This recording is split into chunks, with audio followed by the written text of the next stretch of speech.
Lah kita belajar berpikiran modern gitu. Berpikiran modern bahwa milenial ini juga banyak yang bisa memimpin. Dan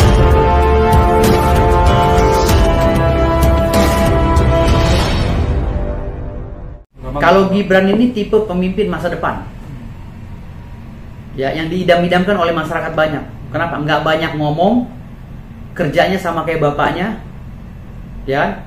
Tetapi gue rasa lebih bersih dari bapaknya. Karena orang ini kayaknya mau benar-benar ngebangun Gibran ini, mau ngebangun bangsa Indonesia. Mungkin setelah Pak Prabowo dia bisa jadi presiden. Makanya gue diriin bajak Gibran kan, barisan penjaga Gibran sampai dia jadi presiden. Istilahnya gitu.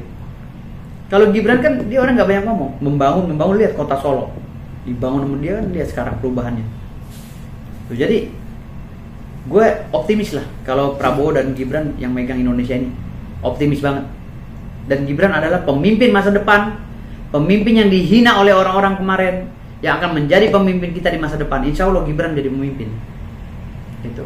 Karena kita rindu pada sosok Pak Jokowi yang telah membangun Indonesia ini dengan baik. Ya, obatnya adalah Gibran. Kalau kita rindu dengan Jokowi, ada pengobatnya, yaitu Gibran, calon pemimpin masa depan. Tapi dengan bicara pengalaman, emang udah siap dong untuk jadi presiden seorang Gibran? Karena kan ini Indonesia, Bang, bukan daerah. Memimpin negara sama dengan memimpin rumah tangga. Kalau laki-laki udah balik, bisa berumah tangga. Artinya, kalau laki-laki sudah berumah tangga, bisa memimpin negaranya. Gitu. Negara adalah seluruh yang ada di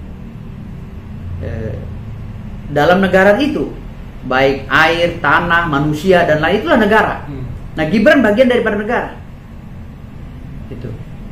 Jadi di sini tidak ada lagi kalimat-kalimat yang miring-miring tentang Gibran ya. Untuk ke depan, Gibran sudah menjadi wakil presiden yang sah secara konstitusional.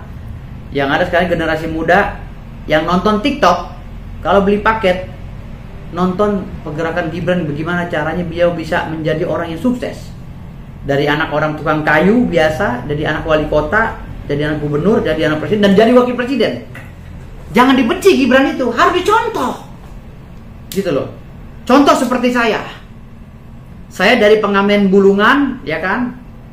Dari orang yang tinggal di kolong jembatan, naik menjadi ketua organisasi, lalu naik jadi pengacara top, lalu jadi jutawan dan miliarder. Bahkan triliuner sekarang. Wow. Wih, saya gila. Berat gak tuh kalau ngomong? Ya ngomong gak bayar ini. Gitu Pak. Ya. Jadi seperti itu. Jadi harus belajar di orang yang sukses. Kalau tiktoker ini nggak belajar di orang sukses seperti saya dan Gibran, ya say goodbye aja lah. Gitu. Kalian nggak akan bisa hidup senang. Jadi pesan gue untuk masyarakat, jangan mencibir Gibran ya, karena Gibran adalah sosok pemuda yang perlu diteladani. Ya, ingat, negara di Timur Tengah ada beberapa pemimpin yang dari kaum milenial. Beri kesempatan kaum milenial. Kenapa enggak? Maroko itu presidennya umurnya 17 tahun loh. Dari 16 tahun dia udah jadi presiden, lalu naik 17 tahun. Maroko, belum yang lain-lainnya. Artinya kita jangan inilah, kita belajar berpikiran modern gitu. Berpikiran modern bahwa milenial ini juga banyak yang bisa memimpin daripada orang-orang tua yang korup kan gitu. Ingat ya, Cina baru bisa maju menghabisi pejabat yang korup 3 generasi loh, baru dia bisa maju. Kenapa kita harus memiara pejabat-pejabat yang tua yang korup gitu? Kalau pemudanya masih bisa tidak korup gitu, angkat aja pemuda-pemuda yang tidak korup. Kenapa kita bertahan di pejabat ini? Bosan pejabat itu mulu, itu korupsi lagi. Rubah negara ini. Mumpung Pak Prabowo ini memimpin, rubah, kesempatan kita berubah.